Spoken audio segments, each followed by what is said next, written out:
जय जय रघुवीर समर्थ, जय जय रघुवीर समर्थ। शुका सारिके पूर्ण वैराग्य जाते, वसिष्ठा परिज्ञान योगेश्वराते। कभी वाल्मीका सारिका मान्य ऐसा, नमस्कार मादा सद्गुरु रामदासा। जय जय रघुवीर समर्थ। सभी आदरणीय श्रोताओं को नमस्कार, विनम्र अभिवादन। आज शनिवार दिनांक 26 फरवरी माह का चौथा शनिवार है और इसलिए आज का वीडियो जो है वो हिंदी में। आज का मेरा विषय है शक्ति और प्रयत्न।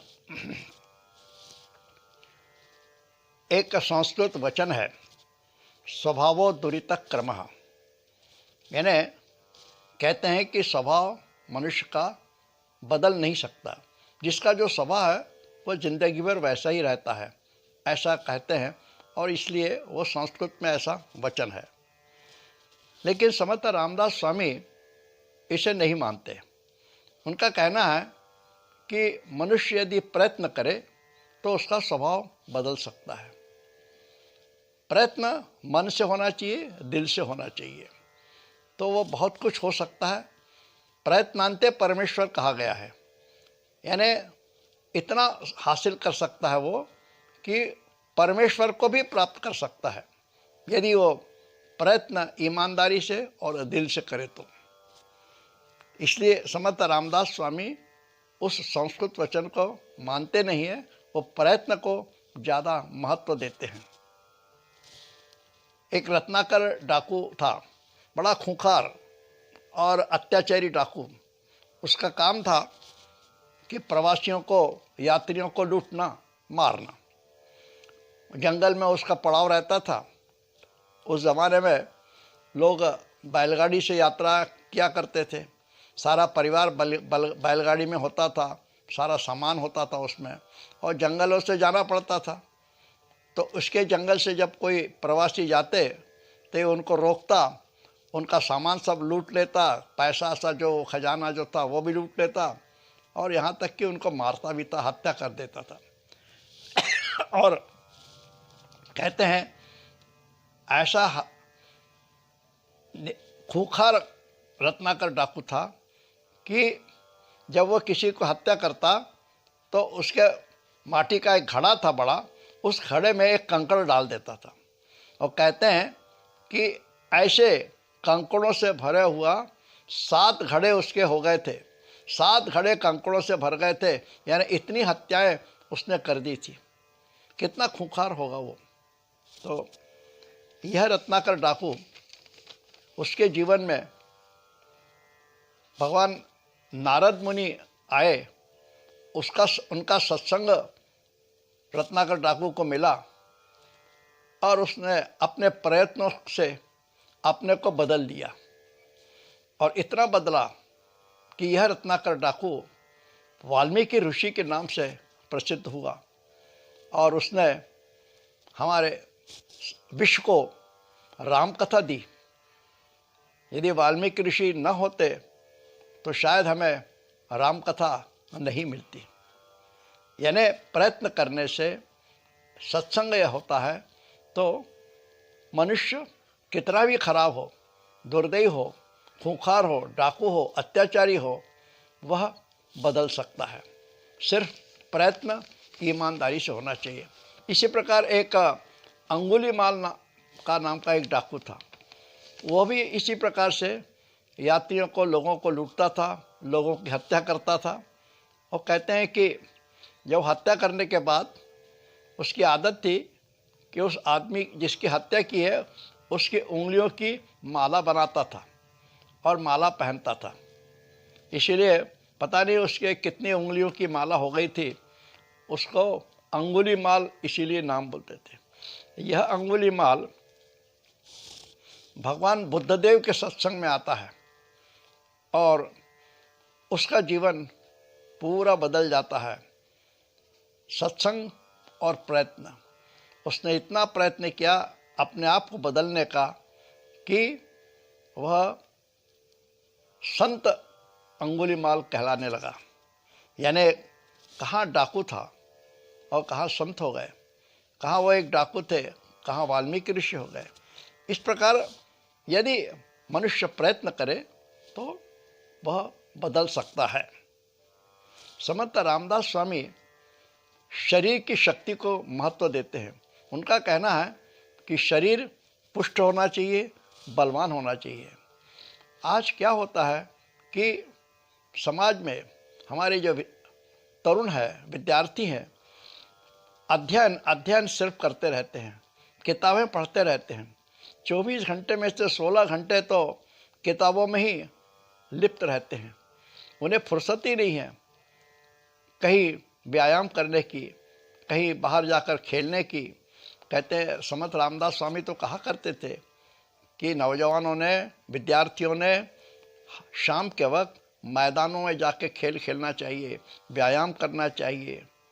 लेकिन आज ये कुछ होता नहीं है, सब बंद है। तो वो सिर्फ उससे क्या होता है, स्वास्थ्य पर विपरीत पड़ना पड़ता है। स्वास्थ्य यदि ठीक करना है, शरीर को बलवान करना है, शक्तिवान करना है, तो अध्ययन के साथ शारीरिक व्यायाम भी बहुत आवश्यक है। शक्ति को प्राप्त होना चाहिए। समर्थ रामदास स्वामी का एक शिष्य था, उसका नाम था उद्धव। यह भी बहुत भक्ति करता था, जप, ध्यान, अध्ययन, यह उसका काम था। और उस समर्थ रामदास स्वामी उसके गुरु थे, उनको गुरु मानता था। एक बार यह उद्धव कृष्णा नदी में स्नान कर रहा था और खड़े खड़े वहाँ पे श्री राम नाम का जप कर रहा था। उसी समय वहाँ का थानेदार याकूब खान नाम का आता है अपने कुछ साथियों के साथ, और इस उद्धव को पकड़ कर ले जाते हैं और थाने में बंद कर देते हैं। उसको बहुत त्रास देते हैं, उसको मारा जाता है, उसको खाने को नहीं देते। वह 4-6 दिन तक थाने में बंद रहता है, उसको बहुत पीड़ा दी जाती है, मारा जाता है, बेचारा खाने के लिए तरसता है। आखिर वो अपने गुरु रामदास स्वामी को याद करता है, प्रार्थना करता है कि, और उनके शरण में जाता है, उनको बचाओ, मेरे को बचाइए आप इससे। समर्थ रामदास स्वामी अंतर मन से जान जाते हैं।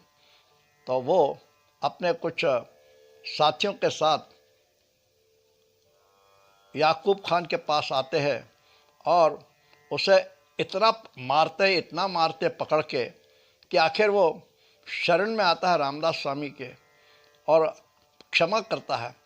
रामदास स्वामी कहते हैं उद्धव को छोड़ दो।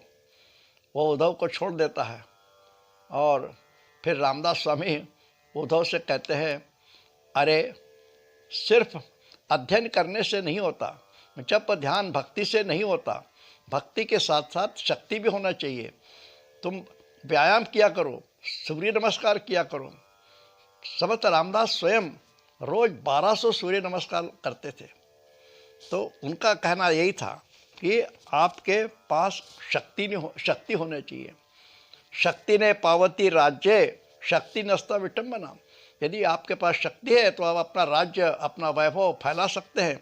आपका तिरस्कार नहीं करेगा, आपसे कोई घृणा नहीं करेगा, आपके तरफ टेढ़ी नज़र से देख नहीं सकता। इस प्रकार से यदि आपके पास शक्ति है तो। सिकंदर बादशाह का इतिहास सबको मालूम है। सिकंदर विश्व विजय के लिए निकलता है। क्यों निकलता है, कैसे निकलता है? क्योंकि वो एक शक्तिवान राजा था, उसके पास शक्ति थी, उसकी सेना शक्तिवान थी, बहुत बड़ी विशाल सेना थी उसकी, और इसलिए वो विश्व विजय के लिए निकलता है। तो हर नागरिक ने शक्तिवान होना चाहिए, बलवान होना चाहिए। नागरिक यदि शक्तिवान है, बलवान है, तो समाज बलवान होगा, समाज बलवान है तो राष्ट्र बलवान होगा, और राष्ट्र यदि बलवान हो गया है तो किसी के भी राष्ट्र की तरफ टेढ़ी नज़र करके देखने की हिम्मत नहीं होगी।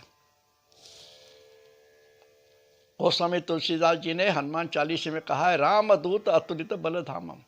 अतुलित बलधामम ऐसा कहते ही हमारे सामने श्री हनुमान जी खड़े हो जाते हैं, उनका दर्शन सामने होता है।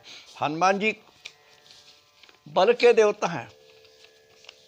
हनुमान जी जैसे शूरवीर कोई नहीं है।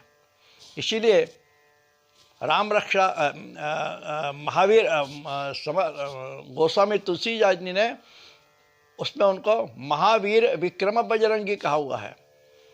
मनोजवम मारुत तुल्य वेगम ऐसा राम रक्षा स्तोत्र में कहा गया है। और समर्थ रामदास स्वामी ने तो हनुमान जी के ऊपर कई स्तोत्र लिखे हुए हैं, कई काव्य लिखे हैं, जिसमें हनुमान जी के शक्ति का गुण गौरव वर्णन किया गया है। उनको कई प्रकार से भीम रूपी महारुद्रा वज्र हनुमान मारुति कहा गया है। इस प्रकार से हनुमान जी जो शक्ति के देवता है, उनकी स्तुति गोस्वामी तुलसीदास जी ने की है, समर्थ रामदास स्वामी ने की है। समाज को शक्तिवान बलवान बनाने के लिए समर्थ ने पूरे भारत भर भ्रमण किया हुआ है और हनुमान जी के मंदिर स्थापित किए हैं, क्योंकि उनका मानना था हनुमान जी शक्ति के देवता हैं और शक्ति की उपासना करना चाहिए। हर नौजवान ने, हर विद्यार्थी ने, हर तरुणों ने व्यायाम करना चाहिए। इसलिए उन्होंने हनुमान जी के मंदिर हर गांव में, जो गांव है वहाँ मंदिर, हनुमान जी का मंदिर होना ही चाहिए। गांव की जो सीमा होती है, सीमा पर एक हनुमान मंदिर, वहाँ पर व्यायामशाला। कहते हैं कि उसके पहले इतने हनुमान जी के मंदिर भारत में नहीं थे जितने कि समर्थ रामदास ने किए, हजारों की तादाद में हनुमान मंदिर।